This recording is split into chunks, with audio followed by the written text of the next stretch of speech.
balita nationwide. Samantala mga kabrigada, mga murang gamot naman abay madali nang makita sa eGov PH app ayon yan sa Department of Health. Brigada Katrina Honson, ibrigada mo! Brigada! Live report!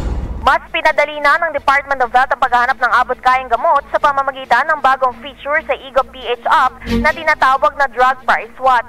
Sa tulong ng bagong serbisyo, maaaring makita ng publiko ang pinakamababang presyo ng mga gamot, kabilang na ang kanilang generic equivalents na mas mura ng hanggang 90% kumpara sa branded. Layunin naman nitong palakasin ang paggamit ng generic medicines na kasing epektibo ng branded, ngunit mas budget-friendly.